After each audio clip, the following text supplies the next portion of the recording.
কর্মাধ্যক্ষ গঠনের অনুষ্ঠানে দাঁড়িয়ে আইএসএফ এর মিছিলে নজরদারি রাখার নির্দেশ দিলেন শওকত মোল্লা।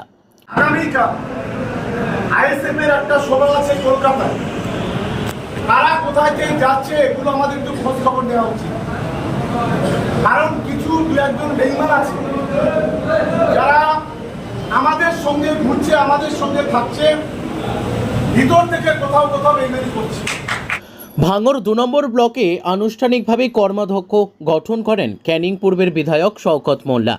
বনভূমির কর্মাধ্যক্ষ হন খায়রুল ইসলাম, প্রাণী ও মৎস্য দপ্তরের কর্মাধ্যক্ষ হন মমিনুল ইসলাম। তাদেরকে ফুল মিষ্টি দিয়ে বরণ করে নেন সমস্ত তৃণমূল কর্মী ও নেতৃত্ব। এছাড়াও আইএসএফ থেকে তৃণমূল কংগ্রেসে যোগদানকারী পঞ্চায়েত সমিতির সদস্যা আসমা খাতুন এবার ভাঙড় ২ নম্বর ব্লকের তৃণমূলের মহিলা সভানেত্রী হিসেবে ঘোষণা করেন ক্যানিং পূর্বের বিধায়ক শওকত মোল্লা। আর সেই অনুষ্ঠানে দাঁড়িয়েই প্রকাশ্যে ক্যানিং পূর্বের বিধায়ক শওকত মোল্লা কর্মীদের উদ্দেশ্যে বলেন, আগামীকাল ৭ই আগস্ট আইএসএফ এর একটি সভা আছে কলকাতায়। কারা কারা যাচ্ছে এবং কোথা দিয়ে যাচ্ছে আমাদের একটু নজর রাখা উচিত, কারণ আমাদের ভেতরেই বেশ কিছু গাদ্দার আছে, তারা আইএসএফকে মদত দিচ্ছে। তাদের ওপরে কড়া নজরদারি রাখার কথা বললেন ক্যানিং পূর্বের বিধায়ক শওকত মোল্লা। তবে এই ঘটনাকে কেন্দ্র করে ভাঙড় জুড়ে উঠেছে রাজনৈতিক ঝড়।